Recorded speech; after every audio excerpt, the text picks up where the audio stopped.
श्रीप्रसात्मरे नमः अजुभो वाणी परम शरछय स्वासीजी अरिरास पुसकदास जी जलाराज के अनामोन लक्षित सखी अनफासयम अनन्यमय में अयम आय असम असक अफन अखंड त्वमेव जाता च पिता त्वमेव बंधुएच सैवा त्वमेव विद्या द्रविण त्वमेव त्वनेव यौर जम देव देव अन्य असि असर असपि असि अस्तक चयन असयो असपनी अप संकलन सम्मादन राजेंद्र कुमार धवन। श्री और श्री परमात्मरे नमः अनुभव वाणी संसार हमें वह वस्तु दे ही नहीं सकता जो हम वास्तव में चाहते हैं। हम सुख चाहते हैं, अमरता चाहते हैं, निश्चितता चाहते हैं, निर्भयता चाहते हैं, स्वाधीनता चाहते हैं, परंतु यह सब हमें संसार से नहीं मिलेगा, प्रत्युत संसार के संबंध विच्छेद से मिलेगा। शरीर के साथ हमारा मिलन कभी हुआ ही नहीं, है ही नहीं, होगा ही नहीं, हो सकता ही नहीं, और परमात्मा से अलग हम कभी हुए ही नहीं, हैं ही नहीं, होंगे ही नहीं, हो सकते ही नहीं। हमारे से दूर कोई चीज है तो वह शरीर है, और नजदीक से नजदीक कोई चीज है तो वह परमात्मा है। परंतु कामना ममता तादात्म्य के कारण मनुष्य को उल्टा दिखता है, अर्थात शरीर तो नजदीक दिखता है और परमात्मा दूर। शरीर तो प्राप्त दिखता है और परमात्मा अप्राप्त। शरीर के साथ संबंध रखने से ही मृत्यु होती है। जन्मना और मरना हमारा धर्म नहीं है, प्रत्युत शरीर का धर्म है। हमारी आयु अनादि और अनंत है, जिसके अंतर्गत अनेक शरीर उत्पन्न होते और मरते रहते हैं। शरीर के न रहने पर हमारा कुछ भी बिगड़ता नहीं। अब तक हम असंख्य शरीर धारण करके छोड़ चुके हैं, पर उससे हमारी सत्ता में क्या फर्क पड़ा? हमारा क्या नुकसान हुआ? हम तो ज्यों के त्यों ही रहे। ऐसे ही यह शरीर छूटने पर भी हम स्वयं ज्यों के त्यों ही रहेंगे। वास्तव में शरीरी को शरीर की जरूरत ही नहीं है। शरीर के बिना भी शरीरी मौजे से रहता है। अपने में अपने सिवाय दूसरे की सत्ता है ही नहीं। जब तक साधक का शरीर के साथ मैं मेरेपन का संबंध रहता है, तब तक साधन करते हुए भी सिद्धि नहीं होती, और वह शुभ कर्मों से, सार्थक चिंतन से और स्थिति की आसक्ति से बंधा रहता है। वह यज्ञ, तप, दान आदि बड़े बड़े शुभ कर्म करे, आत्मा का अथवा परमात्मा का चिंतन करे, अथवा समाधि में भी स्थित हो जाए, तो भी उसका बंधन सर्वथा मिटता नहीं। जब तक मैं देह हूं यह भाव रहेगा, तब तक कितना ही उपदेश सुनते रहें, सुनाते रहें और साधन भी करते रहें, कल्याण नहीं होगा। शरीर को अपना और अपने लिए मानना विवेक विरोधी है। विवेक विरोधी संबंध के रहते हुए कोई भी साधन सिद्ध नहीं हो सकता। शरीर के साथ संबंध रखते हुए कोई कितना ही तप कर ले, समाधि लगा ले, लोकांतर में घूम आए, तो भी उसके मोह का नाश तथा सत्य तत्व की प्राप्ति नहीं हो सकती। स्वरूप से अमर होते हुए भी जब मनुष्य अपने विवेक का तिरस्कार करके मरणधर्मा शरीर के साथ तादात्म्य मान लेता है, अर्थात मैं शरीर हूं ऐसा मान लेता है, तब उसमें मृत्यु का भय और अमरता की इच्छा पैदा हो जाती है। जब वह अपने विवेक को महत्व देता है कि मैं शरीर नहीं हूं, शरीर तो निरंतर मृत्यु में रहता है और मैं स्वयं निरंतर अमसता में रहता हूं, तब उसको अपनी स्वतः सिद्ध अमरता का अनुभव हो जाता है। जीव एक रहता है, तभी तो वह अनेक योनियों में, अनेक लोकों में जाता है। जो अनेक योनियों में जाता है, वह स्वयं किसी के साथ लिप्त नहीं होता, कहीं नहीं फंसता। अगर वह लिप्त हो जाए, फंस जाए, तो फिर 84 लाख योनियों को कौन भोगेगा? स्वर्ग और नरक में कौन जाएगा? मुक्त कौन होगा? शास्त्रों में प्रायः ऐसी बात आती है कि संसार की निवृत्ति करने से ही मनुष्य पारमार्थिक मार्ग पर चल सकता है और उसका कल्याण हो सकता है। मनुष्यों में भी प्रायः ऐसी ही धारणा बैठी हुई है कि घर कुटुंब आदि को छोड़कर साधु सन्यासी होने से ही कल्याण होता है। परंतु गीता कहती है कि कोई भी परिस्थिति, अवस्था, घटना, देश, काल आदि का यो न हो, उसी के सदुपयोग से मनुष्य का कल्याण हो सकता है। प्रायः सभी साधकों के अनुभव की बात है कि कल्याण की उत्कट अभिलाषा जागृत होते ही कर्म, पदार्थ और व्यक्ति परिवार से उनकी अरुचि होने लगती है। परंतु वास्तव में देह के साथ घनिष्ठ संबंध होने से यह आराम विश्राम को इच्छा ही है, जो साधक को उन्नति में बाधक है। साधकों के मन में ऐसा भाव रहता है कि कर्म, पदार्थ और व्यक्ति का स्वरूप से त्याग करने पर ही हम परमार्थ मार्ग में आगे बढ़ सकते हैं। परंतु वास्तव में इनका स्वरूप से त्याग न करके इनमें आसक्ति का त्याग करना ही आवश्यक है। साधक का जब अपना कल्याण करने का विचार होता है, तब वह कर्मों को साधन में विधम समझकर उनसे उपराम होना चाहता है। परंतु वास्तव में कर्म करना दोषी नहीं है, प्रत्युत कर्मों में सकाम भाव ही दोषी है। गृहस्थ जीवन ठीक नहीं, साधु हो जाए, एकांत में चले जाएं, ऐसा विचार करके मनुष्य कार्य को तो बदलना चाहता है, पर कारण कामना को नहीं छोड़ता, उसे छोड़ने का विचार ही नहीं करता। यदि वह कामना को छोड़ दे तो उसके सब काम अपने आप ठीक हो जाए। केवल निर्जज वन आदि में जाकर और अकेले पड़े रहकर यह मान लेना कि मैं एकांत स्थान में हूं, वास्तव में भूल ही है। कईयों की संपूर्ण संसार का बीज यह शरीर तो साथ में है ही। जब तक इस शरीर के साथ संबंध है, तब तक संपूर्ण संसार के साथ संबंध बना हुआ ही है। अतः एकांत स्थान में जाने का लाभ तभी है, जब देहाभिमान के नाश का उद्देश्य मुख्य हो। वास्तव में असंगता शरीर से ही होनी चाहिए। समाज से असंगता होने पर अहम भाव दृढ़ होता है, अर्थात मिटता नहीं। संसार में अनेक विद्याओं का, अनेक भाषाओं का, अनेक लिपियों का, अनेक कलाओं का, तीनों लोक और 14 भुवनों का जो ज्ञान है, वह वास्तविक ज्ञान नहीं है। कारण कि वह ज्ञान सांसारिक व्यवहार में काम में आने वाला होते हुए भी संसार में फंसाने वाला होने से अज्ञान ही है। वास्तविक ज्ञान तो वही है जिससे स्वयं का शरीर से संबंध विच्छेद हो जाए और फिर संसार में जन्म न हो, संसार की परतंत्रता न हो। जो शास्त्र पढ़े हुए नहीं हैं, उनको कर्तव्य का ज्ञान कैसे होगा? इसका समाधान है कि अगर उनका अपने कल्याण का उद्देश्य होगा तो अपने कर्तव्य का ज्ञान स्वतः होगा, क्योंकि आवश्यकता आविष्कार की जननी है। अगर अपने कल्याण का उद्देश्य नहीं होगा तो शास्त्र पढ़ने पर भी कर्तव्य का ज्ञान नहीं होगा, उल्टे अज्ञान बढ़ेगा कि हम अधिक जानते हैं। जो होने वाला है वह तो होकर ही रहेगा और जो नहीं होने वाला है वह कभी नहीं होगा, चाहे उसकी कामना करें या न करें। जैसे कामना न करने पर भी प्रतिकूल परिस्थिति आ जाती है, ऐसे ही कामना न करने पर अनुकूल परिस्थिति भी आएगी ही। यदि वस्तु मिलने वाली है तो इच्छा किए बिना भी मिलेगी और यदि वस्तु नहीं मिलने वाली है तो इच्छा करने पर भी नहीं मिलेगी। अतः वस्तु का मिलना या न मिलना इच्छा के अधीन नहीं है, प्रत्युत किसी विधान के अधीन है। जो वस्तु इच्छा के अधीन नहीं है, उसकी इच्छा को छोड़ने में क्या कठिनाई है? वास्तव में शरीर निर्वाह की आवश्यक सामग्री स्वतः प्राप्त होती है, क्योंकि जीवमात्र के शरीर निर्वाह की आवश्यक सामग्री का प्रबंध भगवान की ओर से पहले ही हुआ रहता है। इच्छा करने से तो आवश्यक वस्तुओं की प्राप्ति में बाधा ही आती है। अगर मनुष्य किसी वस्तु को अपने लिए अत्यंत आवश्यक समझकर वह वस्तु कैसे मिले, कहाँ मिले, कब मिले, ऐसी प्रबल इच्छा को अपने अंतःकरण में पकड़े रहता है, तो उसकी उस इच्छा का विस्तार नहीं हो पाता, अर्थात उसकी वह इच्छा दूसरे लोगों के अंतःकरण तक नहीं पहुंच पाती। इस कारण दूसरे लोगों के अंतःकरण में उस आवश्यक वस्तु को देने की इच्छा या प्रेरणा नहीं होती। यदि वस्तुओं की इच्छा न रहे तो जीवन आनंदमय हो जाता है और यदि जीने की इच्छा न रहे तो मृत्यु भी आनंदमय हो जाती है। जीवन तभी कष्टमय होता है जब वस्तुओं की इच्छा करते हैं और मृत्यु तभी कष्टमयी होती है जब जीने की इच्छा करते हैं। यदि मन में कामना है तो वस्तु पास में हो तो बंधन और पास में ना हो तो बंधन। यदि मन में कामना नहीं है तो वस्तु पास में हो तो मुक्ति और पास में ना हो तो मुक्ति। त्याग के अंतर्गत जप, भजन, ध्यान, समाधि आदि के फल का त्याग भी समझना चाहिए। कारण कि जब तक जप, भजन, ध्यान, समाधि अपने लिए को जाती है, तब तक व्यक्तित्व बना रहने से बंधन बना रहता है। अतः अपने लिए किया हुआ ध्यान, समाधि आदि भी बंधन ही है। इसलिए किसी भी क्रिया के साथ अपने लिए कुछ भी चाह न रखना ही त्याग है। वास्तविक त्याग में त्याग वृत्ति से भी संबंध विच्छेद हो जाता है। अगर पदार्थों का स्वरूप से त्याग करने पर ही मुक्ति होती तो मरने वाला हर एक व्यक्ति मुक्त हो जाता, क्योंकि उसने तो अपने शरीर का भी त्याग कर दिया। परंतु ऐसी बात है नहीं। अंतःकरण में आसक्ति के रहते हुए शरीर का त्याग करने पर भी संसार का बंधन बना रहता है।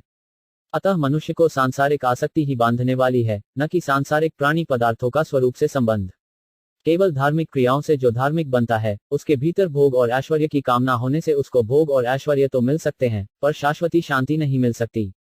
मनुष्य प्रतिकूल घटना को चाहता नहीं, करता नहीं और उसमें उसका अनुमोदन भी नहीं रहता, फिर भी ऐसी घटना घटती है तो उस घटना को उपस्थित करने में कोई भी निमित्त क्यों न बने और वह भी भले ही किसी को निमित्त मान ले, पर वास्तव में उस घटना को घटाने में भगवान का ही हाथ है, भगवान की ही मर्जी है। यह सर्वज्ञ, सर्वसुहृद, सर्वसमर्थ भगवान का विधान है कि पाप से अधिक दंड कोई नहीं भोगता और जो दंड मिलता है वह किसी न किसी पाप का ही फल होता है। पापों से पुण्य नहीं करते और पुण्यों से पाप नहीं करते। हाँ, अगर मनुष्य पाप काटने के उद्देश्य से प्रायश्चित रूप से शुभ कर्म करता है तो उसके पाप कट सकते हैं। अभी पुण्यात्मा जो दुहक पा रहा है, यह पूर्व के किसी जन्म में किए हुए पाप का फल है, अभी किए हुए पुण्य का नहीं। ऐसे ही अभी पापात्मा जो सुख भोग रहा है, यह भी पूर्व के किसी जन्म में किए हुए पुण्य का फल है, अभी किए हुए पाप का नहीं। मनुष्य को कभी भी ऐसा नहीं मानना चाहिए कि पुराने पापों के कारण मेरे से भजन नहीं हो रहा है, कईयों की पुराने पाप केवल प्रतिकूल परिस्थिति रूप फल देने के लिए होते हैं, भजन में बाधा देने के लिए नहीं। प्रतिकूल परिस्थिति देकर वे पाप नष्ट हो जाते हैं। भगवान के सम्मुख होना सबसे बड़ा पुण्य है, क्योंकि यह सब पुण्यों का मूल है। परंतु भगवान से विमुख होना सबसे बड़ा पाप है, कईयों की यह सब पापों का मूल है। भगवान से विमुख होकर उन्होंने संसार की सब भाषाएं सीख ली, तरह तरह की विद्याओं का ज्ञान प्राप्त कर लिया, कई तरह के आविष्कार कर लिए, अनंत प्रकार के ज्ञान प्राप्त कर लिए, पर इससे उनका कल्याण नहीं होगा, जन्म मरण नहीं छूटेगा। इसलिए वे सब ज्ञान निष्फल हैं। साधक जिसको अपना मान लेता है, उसमें उसकी प्रियता स्वतः हो जाती है। परंतु वास्तविक अपनापन उस वस्तु में होता है जिसमें ये चार बातें हो -1, जिससे हमारी सधर्मता अर्थात स्वरूपगत एकता हो। 2, जिसके साथ हमारा संबंध नित्य रहने वाला हो। 3, जिससे हम कभी कुछ न चाहें। 4, हमारे पास जो कुछ है वह सब जिसको समर्पित कर दें। ये चारों बातें भगवान में ही लग सकती हैं। जब मनुष्य इस बात को जान लेता है कि इतने बड़े संसार में, अनंत ब्रह्मांडों में कोई भी वस्तु अपनी नहीं है, प्रत्युत जिसके एक अंश में अनंत ब्रह्मांड है वही अपना है, तब उसके भीतर भगवान की आवश्यकता का अनुभव होता है। कारण कि अपनी वस्तु वही हो सकती है जो सदा हमारे साथ रहे और हम सदा उसके साथ रहें, जो कभी हमारे से अलग ना हो और हम कभी उससे अलग ना हो। ऐसी वस्तु भगवान ही हो सकते हैं। परमात्मा को अपना मानने के सिवाय प्रेम प्राप्त का और कोई उपाय है ही नहीं। प्रेम यज्ञ, दान, तप, तीरथ, व्रत आदि बड़े बड़े पुण्य कर्मों से नहीं मिलता, प्रत्युत भगवान को अपना मानने से मिलता है। भगवान के साथ अपनापन मानने के समान दूसरा कोई साधन नहीं है, कोई योग्यता नहीं है, कोई बल नहीं है, कोई अधिकारिता नहीं है। प्रभु को अपना मानने में मन, बुद्धि आदि किसी की सहायता नहीं लेनी पड़ती, जबकि दूसरे साधनों में मन, बुद्धि आदि की सहायता लेनी पड़ती है। केवल भगवान ही मेरे हैं और मैं भगवान का ही हूँ, दूसरा कोई भी मेरा नहीं है और मैं किसी का भी नहीं हूँ। इस प्रकार भगवान में अपनापन करने से उनकी प्राप्ति शीघ्र एवं सुगमता से हो जाती है। जो किसी को भी अपना मानता है, वह वास्तव में भगवान को सर्वथा अपना नहीं मानता, कहने को चाहे कहता रहे कि भगवान मेरे हैं। भगवान भक्त के अपनेपन को ही देखते हैं, गुणों और अवगुणों को नहीं, अर्थात भगवान को भक्त के दोष दिखते ही नहीं, उनको तो केवल भक्त के साथ जो अपनापन है वही दिखता है। संपूर्ण प्राणियों के परम सुहृद होने से भगवान का कोई वैरी नहीं है, परंतु जो मनुष्य भक्तों का अपराध करता है वह भगवान का वैरी होता है। संपूर्ण प्राणियों के परम सुहृद होने से भगवान का कोई वैरी नहीं है, परंतु जो मनुष्य भक्तों का अपराध करता है वह भगवान का वैरी होता है। एक मार्मिक बात है कि भगवान को न मानना कामना से भी अधिक दोषी है। जो भगवान को छोड़कर अन्य देवताओं की उपासना करते हैं, उनमें यदि कामना रह जाए तो वे जन्म मरण को प्राप्त होते हैं। गतागत कामकामा लभन्ते, गीता 9:21। परंतु जो केवल भगवान का ही भजन करते हैं, उनमें यदि कामना रह भी जाए तो भगवान की कृपा और भजन के प्रभाव से वे भगवान को ही प्राप्त होते हैं। कारण कि मनुष्य का किसी भी तरह से भगवान के साथ संबंध जुड़ जाए तो वह भगवान को ही प्राप्त होता है, क्योंकि वह मूल में भगवान का ही अंश है। भगवान की उपासना करने वालों की सभी कामनाएं पूरी हो जाए, यह नियम नहीं है। भगवान उचित समझें तो पूरी कर भी दें और न भी करें, अर्थात उनका हित होता हो तो पूरी कर देते हैं और अहित होता हो तो कितना ही पुकारने पर तथा रोने पर भी पूरी नहीं करते। किसी वस्तु की इच्छा को लेकर भगवान की भक्ति करने वाला मनुष्य वस्तुतः उस इच्छित वस्तु का ही भक्त होता है, क्योंकि वस्तु की ओर लक्ष्य रहने से वह वस्तु के लिए ही भगवान की भक्ति करता है, न कि भगवान के लिए। यह एक बड़ी मार्मिक बात है कि मनुष्य जिन प्राकृत पदार्थों को अपना मान लेते हैं, उन पदार्थों की सदा ही परवश पराधीन हो जाते हैं। वे बहम तो यह रखते हैं कि हम इन पदार्थों के मालिक हैं, पर हो जाते हैं उनके गुलाम। परंतु भगवान को अपना मानने से मनुष्य की परवशता सदा के लिए समाप्त हो जाती है। तात्पर्य यह हुआ कि मनुष्य पदार्थों और क्रियाओं को अपनी मानता है तो सर्वथा परतंत्र हो जाता है, और भगवान को अपना मानता है तो सर्वथा स्वतंत्र हो जाता है। मनुष्यों की रुचि, विश्वास और योग्यता के अनुसार उपासना के भिन्न भिन्न प्रकार होते हैं, पर उनके अंतिम फल में कोई फर्क नहीं होता। सबका प्रापणीय तत्व एक ही होता है। उस परमात्मा को चाहे सगुण निराकार मानकर उपासना करें, चाहे निर्गुण निराकार मानकर उपासना करें और चाहे सगुण साकार मानकर उपासना करें, अंत में सबको एक ही परमात्मा की प्राप्ति होती है। संपूर्ण मनुष्यों को एक ही परमात्मा तत्व की प्राप्ति होती है। मुक्ति चाहे ब्राह्मण की हो अथवा चांडाल की, दोनों को एक ही तत्व की प्राप्ति होती है। भेद केवल शरीरों को लेकर है, जो उपादेय है, लेकर कोई भेद नहीं है। पहले जितने संकादिक महात्मा हुए हैं, उनको जो तत्व प्राप्त हुआ है वही तत्व आज भी प्राप्त होता है। परमात्मा में शरीर और शरीरी, सत और असत, जड़ और चेतन, ईश्वर और जगत, सगुण और निर्गुण, साकार और निराकार आदि कोई विभाग है ही नहीं। उस एक में ही अनेक विभाग हैं और अनेक विभाग में वह एक ही है। वह विवेक विचार का विषय नहीं है, प्रत्युत श्रद्धा विश्वास का विषय है। भगवान का ही अंश होने के कारण हम भगवान से अलग नहीं हो सकते, उनको छोड़ नहीं सकते। सर्वसमर्थ भगवान भी जीव से अलग नहीं हो सकते, जीव को छोड़ नहीं सकते। अगर भगवान जीव को छोड़ दे तो जीव एक नया भगवान हो जाएगा, अर्थात भगवान एक नहीं रहेंगे, प्रत्युत अनेक हो जाएंगे, जो कभी संभव नहीं है। जिसको हम छोड़ नहीं सकते, उसके विषय में यह प्रश्न ही नहीं उठता कि वह कैसा है। अतः भगवान कैसे हैं, क्या हैं, यह विचार न करके उनमें प्रेम करना चाहिए। जो अपना है, अभी है और अपने में है, उस तत्व की प्राप्ति कुछ करने से नहीं होती, क्योंकि उसकी अप्राप्ति कभी होती ही नहीं। हम कुछ करेंगे तब प्राप्ति होगी, यह भाव देहाभिमान को पुष्ट करने वाला है। जब साधक का यह लक्ष्य हो जाएगा कि उसे भगवान को ही प्राप्त करना है और वह यह भी पहचान लेगा कि अनादिकाल से उसका भगवान के साथ स्वतः सिद्ध संबंध है, तब कोई भी साधन उसके लिए छोटा नहीं रह जाएगा। किसी साधन का छोटा या बड़ा होना लौकिक दृष्टि से ही है, वास्तव में मुख्यता उद्देश्य की ही है।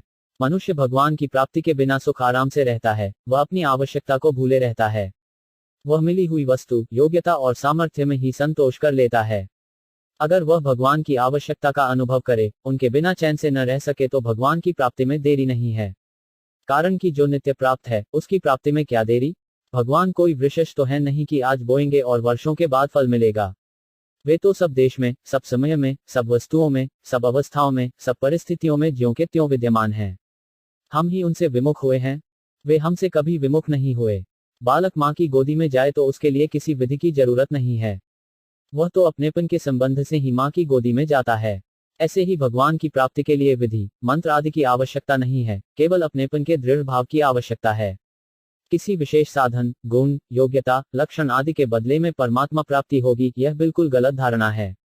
किसी मूल्य के बदले में जो वस्तु प्राप्त होती है वह उस मूल्य से कम मूल्य की ही होती है, यह सिद्धांत है। इसलिए वे किसी साधन आदि से खरीदे नहीं जा सकते। इसके सिवाय अगर किसी मूल्य, साधन, योग्यता आदि के बदले में परमात्मा की प्राप्ति मानी जाए तो उनसे हमें लाभ भी क्या होगा, क्योंकि उनसे अधिक मूल्य की वस्तु, साधन आदि तो हमारे पास पहले से है ही। भोग बुद्धि से सांसारिक भोग भोगने वाला मनुष्य हिंसा रूप पाप से बच ही नहीं सकता। वह अपनी भी हिंसा पतन करता है और दूसरों की भी। भोग बुद्धि से भोग भोगने वाला पुरुष अपना तो पतन करता है, भोग्य वस्तुओं का दुरुपयोग करके उनका नाश करता है और अभावग्रस्त पुरुषों की हिंसा करता है। जो सांसारिक भोग और संग्रह में लगे हुए हैं, ऐसे मनुष्यों के द्वारा श्रवण होता है शास्त्रों का, मनन होता है विषयों का, निधिध्यासन होता है रुपयों का और साक्षात्कार होता है दुखों का। एक मार्मिक बात है कि जब तक साधक एक परमात्मा की सत्ता के सिवाय दूसरी सत्ता मानेगा, तब तक उसका मन सर्वथा निरुद्ध नहीं हो सकता। मनुष्य में एक इच्छा शक्ति है, एक प्राण शक्ति है। इच्छा शक्ति के रहते हुए प्राण शक्ति नष्ट हो जाती है, तब नया जन्म होता है। अगर इच्छा शक्ति न रहे तो प्राण शक्ति नष्ट होने पर भी पुनः जन्म नहीं होता। यह सिद्धांत है कि नौकर अच्छा हो, पर मालिक तिरस्कार पूर्वक उसे निकाल दे तो फिर उसे अच्छा नौकर नहीं मिलेगा। ऐसे ही मालिक अच्छा हो, पर नौकर उसका तिरस्कार कर दे तो फिर उसे अच्छा मालिक नहीं मिलेगा। इसी प्रकार मनुष्य परमात्मा प्राप्ति किए बिना शरीर को सांसारिक भोग और संग्रह में ही खो देता है तो फिर उसे मनुष्य शरीर नहीं मिलेगा। असत पदार्थों के साथ संबंध रखते हुए मनुष्य कितना ही अभ्यास कर ले, समाधि लगा ले, गिरी कंदराओं में चला जाए, तो भी गीता के सिद्धांत के अनुसार वह योगी नहीं कहा जा सकता। भोग का त्याग करने से ही योग होता है। जब सांसारिक वस्तु, व्यक्ति, घटना, परिस्थिति, क्रिया, पदार्थ आदि में राग आसक्ति हो जाता है, तो वह राग दूसरों के प्रति द्वेष पैदा करने वाला हो जाता है। फिर जिसमें राग हो जाता है उसके दोषों को, और जिसमें द्वेष हो जाता है उसके गुणों को मनुष्य नहीं देख सकता। राग और तद्वेष, इन दोनों में संसार के साथ संबंध जुड़ता है। कोई पुरुष व्याख्यान देते समय तो वक्ता व्याख्यानदाता होता है, पर जब दूसरे समय में भी वह अपने को वक्ता मानता रहता है, तब उसका कर्तृत्वाभिमान नहीं मिटता। अपने को निरंतर व्याख्यानदाता मानने से ही उसके मन में यह भाव आता है कि श्रोता मेरी सेवा करें, मेष आदर करें, मेरी आवश्यकताओं की पूर्ति करें, और मैं इन साधारण आदमियों के पास कैसे बैठ सकता हूँ, मैं यह साधारण काम कैसे कर सकता हूँ आदि। व्याख्यान देने वाला व्यक्ति श्रोताओं को अपना मानने लग जाता है। किसी का भाई बहन ना हो तो वह धर्म का भाई बहन बना लेता है। किसी का पुत्र ना हो तो वह दूसरे का बालक गोद ले लेता है। इस तरह नए नए संबंध जोड़कर मनुष्य चाहता तो सुख है, पर पाता दुख ही है। मनुष्य से यह बहुत बड़ी भूल होती है कि वह मिली हुई वस्तु को तो अपनी मान लेता है, पर जहां से वह मिली है उस देने वाले की तरफ उसकी दृष्टि जाती ही नहीं। वह मिली हुई वस्तु को तो देखता है, पर देने वाले को देखता ही नहीं। कार्य को तो देखता है, पर जिसकी शक्ति से कार्य हुआ उस कारण को देखता ही नहीं। वास्तव में वस्तु अपनी नहीं है, प्रत्युत देने वाला अपना है। सृष्टि की प्रत्येक वस्तु, व्यक्ति आदि प्रतिक्षण नाश की ओर जा रहे हैं। हम जिस वस्तु, व्यक्ति आदि में सुंदरता, बलवत्ता आदि विशेषता देखते हैं, वे एक दिन नष्ट हो जाते हैं। अतः सृष्टि की प्रत्येक वस्तु मानो यह क्रियात्मक उपदेश दे रही है कि मेरी तरफ मत देखो, मैं तो रहागी नहीं, मेरे को बनाने वाले को तरफ देखो। मेरे में जो सुंदरता, सामर्थ्य, विलक्षणता आदि दिख रही है, यह मेरी नहीं है, प्रत्युत उसकी है। यद्यपि जिस किसी में जो भी विशेषता है वह परमात्मा की है, तथापि जिनसे हमें लाभ हुआ है अथवा हो रहा है उनके हम जरूर कृतज्ञ बने, उनकी सेवा करें, परंतु उनकी व्यक्तिगत विशेषता मानकर वहां फंस न जाएं, यह सावधानी रखें। का विवेक मनुष्य अगर अपने शरीर पर करता है तो वह साधक होता है, और संसार पर करता है तो विद्वान होता है। अपने को अलग रखते हुए संसार में सत असत का विवेक करने वाला मनुष्य वाचक सीखा हुआ ज्ञानी तो बन जाता है, पर उसको अनुभव नहीं हो सकता। परंतु अपनी देह में सत असत का विवेक करने से मनुष्य वास्तविक अनुभवी ज्ञानी हो सकता है। शरणागत भक्त, मैं भगवान का हूं और भगवान मेरे हैं, इस भाव को दृढ़ता से पकड़ लेता है, स्वीकार कर लेता है, तो उसके भय, शोक, चिंता, शंका आदि दोषों की जड़ कट जाती है, अर्थात दोषों का आधार मिट जाता है। कारण कि भक्ति की दृष्टि से सभी दोष भगवान की विमुखता पर ही टिके रहते हैं। अगर अपने में भक्तों के गुण दिखाई देंगे तो उनका अभिमान हो जाएगा, और अगर नहीं दिखाई देंगे तो निराशा हो जाएगी। इसलिए यही अच्छा है कि भगवान के शरण होने के बाद इन गुणों की तरफ भूल कर भी नहीं देखें। भगवान के शरण होने वाले भक्त में ये सब के सब गुण अपने आप ही आएंगे, पर इनके आने या ना आने से उसको कोई मतलब नहीं रखना चाहिए। वास्तव में शरीर से संसार का ही काम होता है, अपना काम होता ही नहीं, क्योंकि शरीर हमारे लिए है ही नहीं। कुछ न कुछ काम करने के लिए ही शरीर को जरूरत होती है। अगर कुछ भी न करे तो शरीर की क्या जरूरत। इसलिए शरीर के द्वारा अपने लिए कुछ करना ही दोष है। मिली हुई वस्तु के द्वारा हम अपने लिए कुछ नहीं कर सकते, प्रत्युत उसके द्वारा संसार की सेवा कर सकते हैं। शरीर संसार का अंश है, अतः इससे जो कुछ होगा संसार के लिए ही होगा। शरीर केवल कर्म करने का साधन है और कर्म केवल संसार के लिए ही होता है। जैसे कोई लेखक जब लिखने बैठता है तब वह लेखनी को ग्रहण करता है और जब लिखना बंद करता है तब लेखनी को यथास्थान रख देता है। ऐसे ही साधक को कर्म करते समय शरीर को स्वीकार करना चाहिए और कर्म समाप्त होते ही शरीर को ज्यों का त्यों रख देना चाहिए, उससे असंग हो जाना चाहिए। कारण कि अगर हम कुछ भी न करें तो शरीर की क्या जरूरत है। आज तक देवता, मनुष्य, पशु, पक्षी, यशस, राक्षस आदि अनेक शरीरों योनियों में जो भी कर्म किए गए हैं, उनमें से कोई भी कर्म स्वरूप तक नहीं पहुंचा तथा कोई भी शरीर स्वरूप तक नहीं पहुंचा, क्योंकि कर्म और पदार्थ शरीर का विभाग ही अलग है और स्वरूप का विभाग ही अलग है। पुरुष की स्थिति संबंध व्यष्टि शरीर में हो जाने से उसकी स्थिति समष्टि प्रकृति में हो जाती है। कईयों की व्यष्टि शरीर और समष्टि प्रकृति दोनों एक ही हैं। वास्तव में देखा जाए तो व्यष्टि है ही नहीं, केवल समष्टि ही है। व्यष्टि केवल भूल से मानी हुई है। जैसे समुद्र की लहरों को समुद्र से अलग मानना भूल है, ऐसे ही व्यष्टि शरीर को समष्टि संसार से अलग अपना मानना भूल ही है। संसार को हम एक ही बार देख सकते हैं, दूसरी बार नहीं। कारण कि संसार प्रतिक्षण परिवर्तनशील है, अतः एक क्षण पहले वस्तु जैसी थी, दूसरे क्षण में वह जैसी नहीं रहती। इससे भी अधिक मार्मिक बात यह है कि वास्तव में संसार एक बार भी नहीं दिखता। कारण कि शरीर, इंद्रियां, मन, बुद्धि आदि जिन करणों से हम संसार को देखते हैं, अनुभव करते हैं, वे करण भी संसार के ही हैं। अतः वास्तव में संसार से ही संसार दिखता है। जो शरीर संसार से सर्वथा संबंध रहित है, उस स्वरूप से संसार कभी दिखता ही नहीं। अंतःकरण में सांसारिक संयोगजन्य सुख की कामना रहने से संसार में आसक्ति हो जाती है।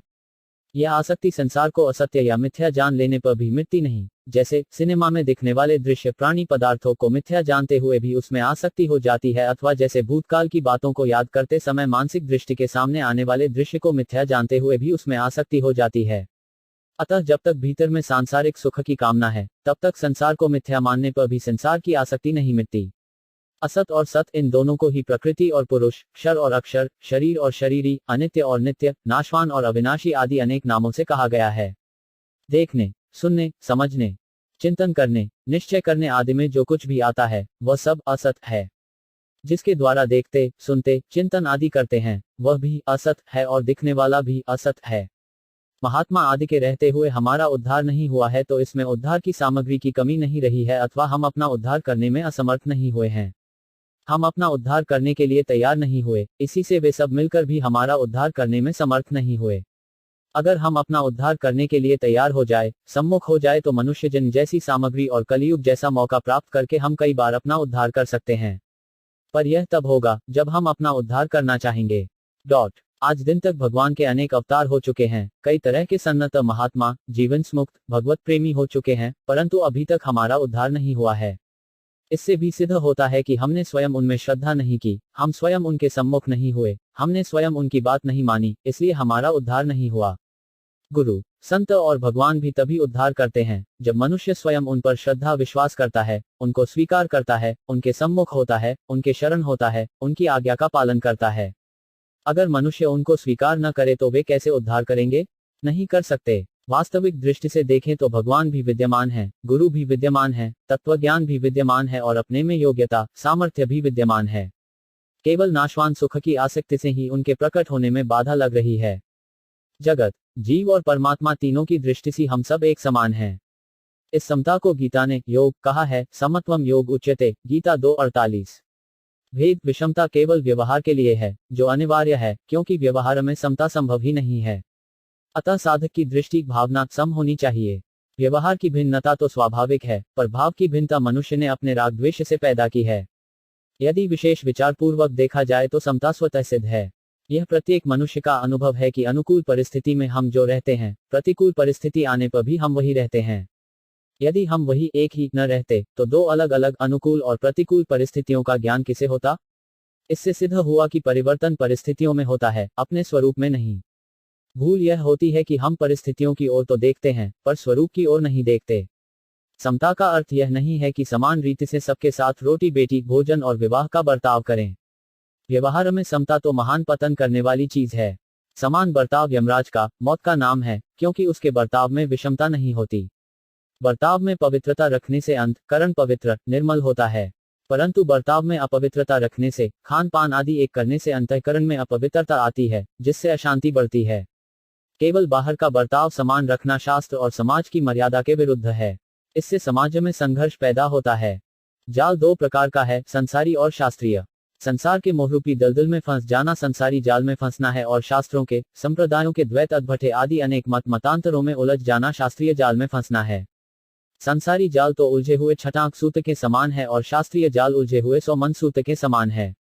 साधक को न तो सांसारिक मोह की मुख्यता रखनी है और न शास्त्रीय दार्शनिक मतभेद की मुख्यता रखनी है, अर्थात किसी मत संप्रदाय का कोई आग्रह नहीं रखना है। ऐसा होने पर वह योग का, मुक्ति का अथवा भक्ति का अधिकारी हो जाता है। इससे अधिक किसी अधिकार विशेष की जरूरत नहीं है।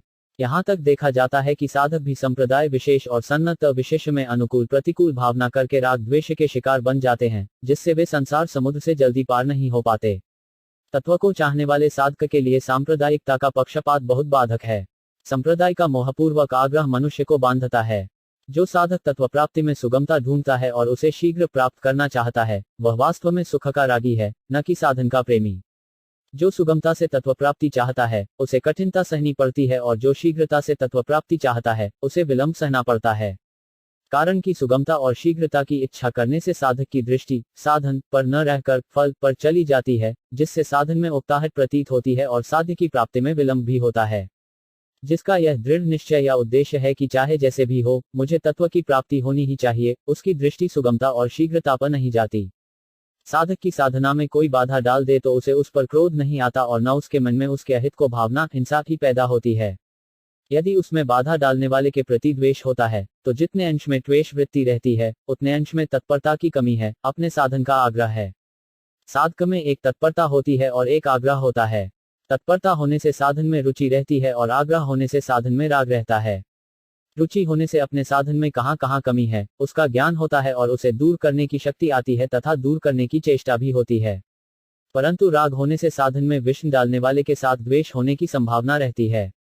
वास्तव में देखा जाए तो साधन में हमारी रुचि कम होने से ही दूसरा हमारे साधन में बाधा डालता है। साधक को भूतकाल में किए हुए कर्मों की याद आने से जो सुख दुख होता है, चिंता होती है, यह भी वास्तव में अहंकार के कारण ही है। वर्तमान में अहंकार विमोहात्मा होकर, अर्थात अहंकार के साथ अपना संबंध मानकर ही साधक सुखी दुखी होता है। स्थूल दृष्टि से देखें तो जैसे अभी भूतकाल का अभाव है, ऐसे ही भूतकाल में किए गए कर्मों का भी अभी प्रत्यक्ष अभाव है। सूक्ष्म दृष्टि से देखें तो जैसे भूतकाल में वर्तमान का अभाव था, ऐसे ही भूतकाल का भी अभाव था। इसी तरह वर्तमान में जैसे भूतकाल का अभाव है, ऐसे ही वर्तमान का भी अभाव है। परंतु सत्ता का नित्य निरंतर भाव है। अतः साधक की दृष्टि सत्ता की तरफ रहनी चाहिए। जैसे भूतकाल और भविष्यकाल अभी नहीं है, ऐसे ही वर्तमान काल भी नहीं है। भूतकाल और भविष्यकाल की संधि को ही वर्तमान काल कह देते हैं। पाणिनि व्याकरण का एक सूत्र है, वर्तमान सामीप्य वर्तमानवदा 131 अर्थात वर्तमान सामीप्य भी वर्तमान की तरह होता है। अगर वर्तमान काल वास्तव में होता तो वह कभी भूतकाल में परिणत नहीं होता। वास्तव में काल वर्तमान नहीं है, प्रत्युत भगवान ही वर्तमान है। तात्पर्य है कि जो प्रतिक्षण बदलता है, वह वर्तमान नहीं है, प्रत्युत जो कभी नहीं बदलता, वही वर्तमान है। साधक को यह नहीं देखना चाहिए कि मैं साधन करूंगा तो इसका यह फल होगा। फल को देखना ही फलासक्ति है, जिससे वर्तमान में साधन ठीक नहीं होता। अतः फल को न देखकर अपने साधन को देखना चाहिए, साधन तत्पर होकर करना चाहिए, फिर सिद्धि अपने आप आएगी। अगर साधक फल की ओर देखता रहेगा तो सिद्धि नहीं होगी। हम निर्विकल्प निष्काम हो जाएंगे तो बड़ा सुख मिलेगा। इस प्रकार मूल में सुख लेने की जो इच्छा रहती है, यह भी फलेच्छा है, जो साधक को निर्विकल्प निष्काम नहीं होने देती। जब तक साधक में अहम है, तब तक वह भोगी है। मैं योगी हूं, यह योग का भोग है। मैं ज्ञानी हूं, यह ज्ञान का भोग है। मैं प्रेमी हूं, यह प्रेम का भोग है। जब तक साधक में भोग रहता है, तब तक उसके पतन की संभावना रहती है। साधक के लिए ज्यादा जानने की जरूरत नहीं है। ज्यादा जानने में समय तो ज्यादा खर्च होगा, पर साधन कम होगा। साधक को चाहिए कि वह वस्तु, व्यक्ति और क्रिया के बिना अपने को अकेला अनुभव करने का स्वभाव बनाए, उस अनुभव को महत्व दे, उसमें अधिक से अधिक स्थित रहे। खराब से खराब आचरण करने वाला, पापी से पापी व्यक्ति भी आर्त होकर भगवान को पुकारता है, रोता है, तो भगवान उसको अपनी गोद में ले लेते हैं, उससे प्यार करते हैं। इससे यह सिद्ध हुआ कि स्वयं के भगवान की ओर लगने पर जब इस जन्म के पाप भी बाधा नहीं दे सकते, तो फिर पुराने पाप बाधा कैसे दे सकते हैं? कारण कि पुराने पाप कर्मों का फल जन्म और भोग रूप प्रतिकूल परिस्थिति है, अतः वे भगवान की ओर चलने में बाधा नहीं दे सकते। दुर्गुण दुराचार दूर नहीं हो रहे हैं, क्या करूं? ऐसी चिंता होने में तो साधक का अभिमान ही कारण है और ये दूर होने चाहिए और जल्दी होने चाहिए। इसमें भगवान के विश्वास को, भरोसे की, आशय की कमी है। दुर्गुण दुराचार अच्छे नहीं लगते, सुहाते नहीं, इसमें दोष नहीं है। दोष है चिंता करने में। इसलिए साधक को कभी चिंता नहीं करनी चाहिए। भगवान ही मेरे हैं और मैं भगवान का ही हूं, यही स्वयं का भगवान में लगना है। स्वयं भगवान में लगे बिना मन बुद्धि को भगवान में लगाना कठिन है। इसीलिए साधकों की यह व्यापक शिकायत रहती है कि मन बुद्धि भगवान में नहीं लगते। मन बुद्धि एकाग्र होने से सिद्धि, समाधि आदि तो हो सकती है, पर कल्याण स्वयं के भगवान में लगने से ही होगा। साधक को आने जाने वाली वृत्तियों के साथ मिलकर अपने वास्तविक स्वरूप से विचलित नहीं होना चाहिए। चाहे जैसी वृत्तियां आएं, उनसे राजी नाराज नहीं होना चाहिए, उनके साथ अपनी एकता नहीं माननी चाहिए। सदा एक रस रहने वाले, गुणों से सर्वथा निर्लिप्त, निर्विकार एवं अविनाशी अपने स्वरूप को न देखकर परिवर्तनशील, विकारी एवं विनाशी वृत्तियों को देखना साधक के लिए महान बाधक है। 102। साधक मात्र के लिए यह आवश्यक है कि वह देह का धर्म अपने में न माने। वृत्तियां अंतःकरण में हैं, अपने में नहीं हैं। अतः साधक वृत्तियों को न अच्छा माने, न बुरा माने और न अपने में माने। 103। साधक को साधन भजन करना तो बहुत आवश्यक है, क्योंकि इसके समान कोई उत्तम काम नहीं है, किंतु परमात्मा तत्व को साधन भजन के द्वारा प्राप्त कर लेंगे, ऐसा मानना ठीक नहीं, क्योंकि ऐसा मानने से अभिमान बढ़ता है, जो परमात्मा प्राप्ति में बाधक है। परमात्मा कृपा से मिलते हैं, उनको किसी साधन से खरीदा नहीं जा सकता। 104। भगवान का स्वभाव है कि वे यह नहीं देखते कि साधक करता क्या है, प्रत्युत यह देखते हैं कि साधक चाहता क्या है।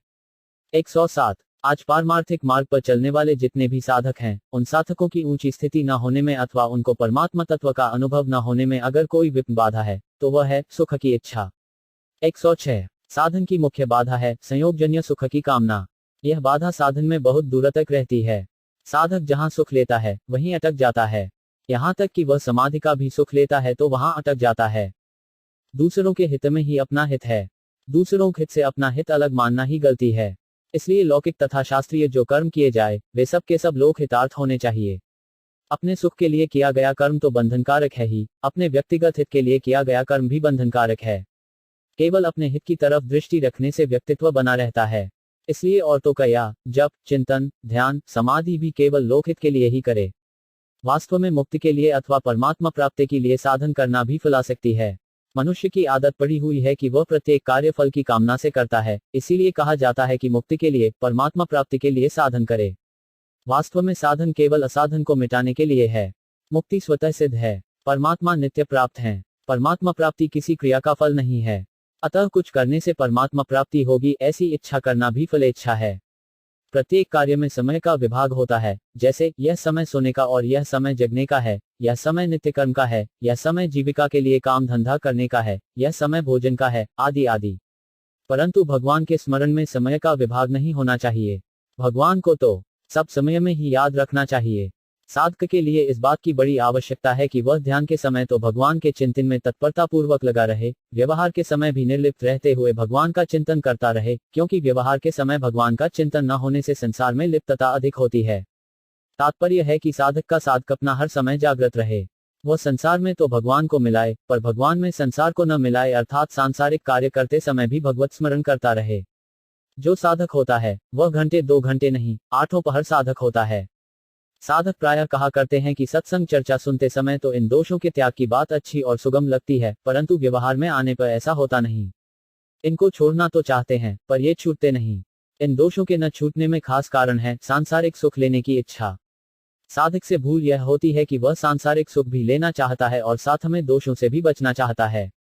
जैसे लोभी व्यक्ति विषयुक्त लड्डुओं की मिठास को भी लेना चाहे और साथ ही विषय से भी बचना चाहे। किसी साधन की सुगमता या कठिनता साधक की रुचि और उद्देश्य पर निर्भर करती है। रुचि और उद्देश्य एक भगवान का होने से साधन सुगम होता है तथा रुचि संसार की और उद्देश्य भगवान का होने से साधन कठिन हो जाता है। खाने पीने, सोने जागने आदि से लेकर जप, ध्यान, समाधि तक संपूर्ण लौकिक पारमार्थिक क्रियाएं प्रकृति में ही हो रही हैं।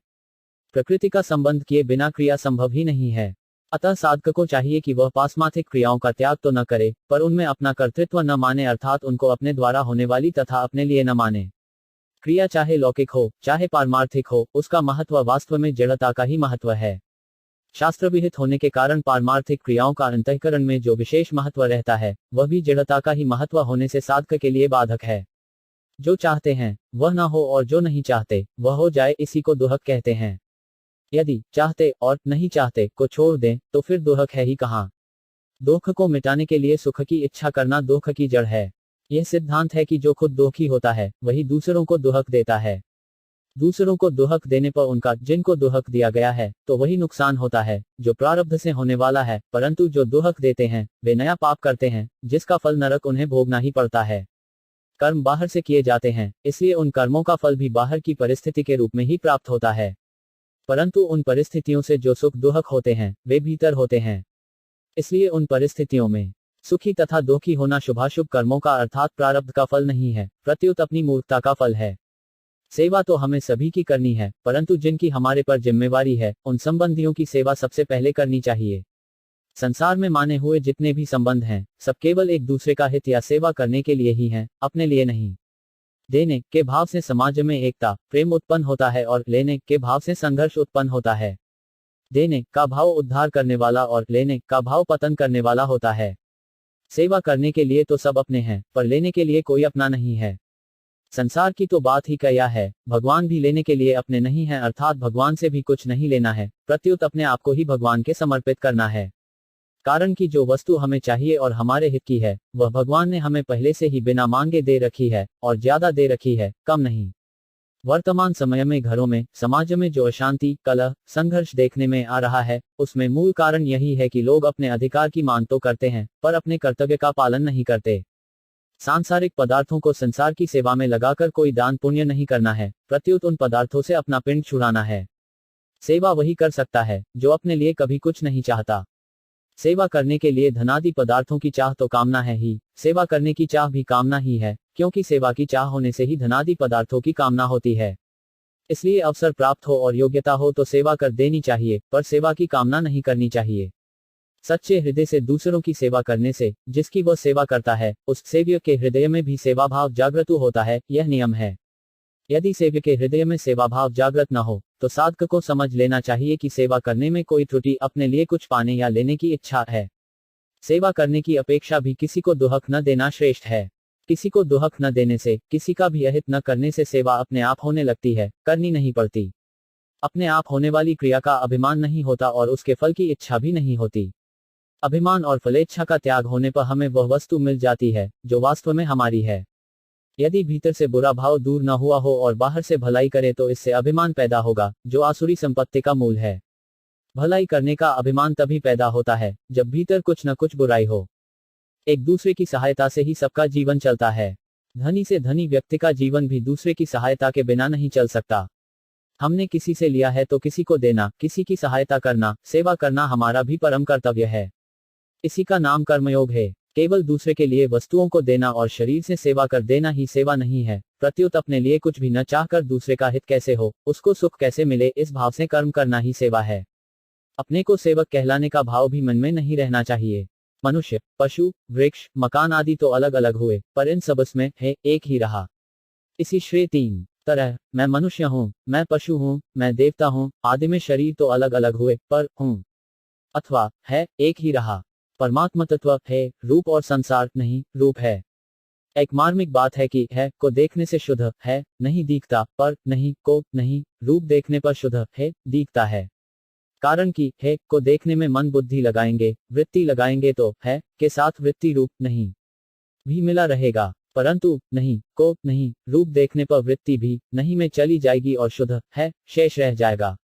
भोगों में हूँ खींचता है नहीं खींचता, हूँ ही कर्ता भोक्ता बनता है कर्ता भोक्ता नहीं बनता। अतः साधक हूँ को न मानकर है को ही माने, अर्थात अनुभव करे। सूर्य भगवान विहित या निषिद्ध किसी भी क्रिया के प्रेरक नहीं होते। उनसे सबको प्रकाश मिलता है, पर उस प्रकाश का कोई सदुपयोग करे या दुरुपयोग, इसमें सूर्य भगवान की कोई प्रेरणा नहीं है। यदि उनकी प्रेरणा होती तो पाप या पुण्य कर्मों का भागी भी उन्हीं को होना पड़ता। ऐसे ही चेतन तत्व से प्रकृति को सत्ता और शक्ति तो प्राप्त होती है, पर वह किसी क्रिया का प्रेरक नहीं होता। साधक को विचार करना चाहिए कि मेरी दृष्टि अपने भावों पर रहती है या दूसरे के आचरणों पर। दूसरों के आचरणों पर दृष्टि रहने से जिस दृष्टि से अपना कल्याण होता है, वह दृष्टि बंद हो जाती है और अंधेरा हो जाता है। इसलिए दूसरों के श्रेष्ठ और निकृष्ट आचरणों पर दृष्टि न रहकर उनका जो वास्तविक स्वरूप है, उस पर दृष्टि रहनी चाहिए। दूसरे में कमी न देखकर अपने में ही कमी देखे और उसको दूर करने की चेष्टा करे, अपने को ही उपदेश दे। आप ही अपना गुरु बने, आप ही अपना नेता बने और आप ही अपना शासक बने। शरीर से होने वाले पुरुषार्थ में तो क्रिया मुख्य है, जो केवल संसार के लिए ही होती है, क्योंकि शरीर संसार का अंश है। परंतु स्वयं से होने वाले पुरुषार्थ में भाव मुख्य है। इसलिए बुराई रहित होना, असंग होना, भगवान को अपना मानना, ये स्वयं के पुरुषार्थ हैं। मैं बुराई रहित हो जाऊं, मैं असंग हो जाऊं, मैं भगवत प्रेमी हो जाऊं, ऐसी आवश्यकता का अनुभव करना भी पुरुषार्थ है। संपूर्ण शास्त्र, संप्रदाय आदि में जीव, संसार और परमात्मा, इन तीनों का ही अलग अलग रूपों से वर्णन किया गया है। इसमें विचारपूर्वक देखा जाए तो जीव का स्वरूप चाहे जैसा हो, पर जीव में हन, इसमें सब एक मत हैं, और संसार का स्वरूप चाहे जैसा हो, पर संसार को छोड़ना है, इसमें सब एक मत हैं, और परमात्मा का स्वरूप चाहे जैसा हो, पर उसको प्राप्त करना है, इसमें सब एक मत हैं। वास्तविक दृष्टि से देखा जाए तो शत्रु के द्वारा हमारा भला ही होता है। वह हमारा बुरा कर ही नहीं सकता, कारण कि वह वस्तुओं तक ही पहुंचता है, स्वयं तक पहुंचता ही नहीं। अतः नाशवान के नाश के सिवाय और वह कर ही क्या सकता है। नाशवान के नाश से हमारा भला ही होगा। वास्तव में हमारा नुकसान हमारा भाव बिगड़ने से ही होता है। साधक अगर जगत को जगत रूप से देखे तो उसकी सेवा करे और भगवत रूप से देखे तो उसका पूजन करे। अपने लिए कुछ न करे। मात्र कर्म अपने लिए करना बंधन है, संसार के लिए करना सेवा है और भगवान के लिए करना पूजन है। किसी का पूजन करना, किसी को अन्न जल देना, किसी को मार्ग बताना आदि जितने भी शुभ कर्म हैं, उन सबका भोक्ता भगवान को ही मानना चाहिए। लक्ष्य भगवान पर ही रहना चाहिए, प्राणी पर नहीं। वास्तव में संसार की सत्ता बंधनकारक नहीं है, प्रत्युत उससे रागपूर्वक माना हुआ संबंध ही बंधनकारक है। सत्ता बाधक नहीं है, राग बाधक है। इसलिए अन्य दार्शनिक तो संसार को असत, सत आदि अनेक प्रकार से कहते हैं, पर भगवान संसार से संबंध विच्छेद करने की बात कहते हैं। संबंध विच्छेद करने से संसार का संसार रूप से अभाव हो जाता है और वह भगवत रूप से दिखने लगता है। वासुदेव सर्वम से स्त्री वास्तव में जनन शक्ति है, परंतु स्त्री में आसक्त पुरुष स्त्री को मात्र रूप से नहीं देख सकता। ऐसे ही संसार वास्तव में भगवत स्वरूप है, परंतु संसार को अपना भोग्य मानने वाला भोगासक्त पुरुष संसार को भगवत स्वरूप नहीं देख सकता। यह भोगासक्ति ही जगत को धारण कराती है, अर्थात जगत को धारण कराने में हेतु है। जड़ चेतन, स्थावर जंगम रूप से जो कुछ देखने, सुनने, सोचने में आ रहा है, वह सब अविनाशी भगवान ही है। इसका अनुभव करने के लिए साधक को दृढ़ता से यह मान लेना चाहिए कि मेरी समझ में आए या ना आए, अनुभव में आए या ना आए, स्वीकार हो या ना हो, पर बात यही सच्ची है।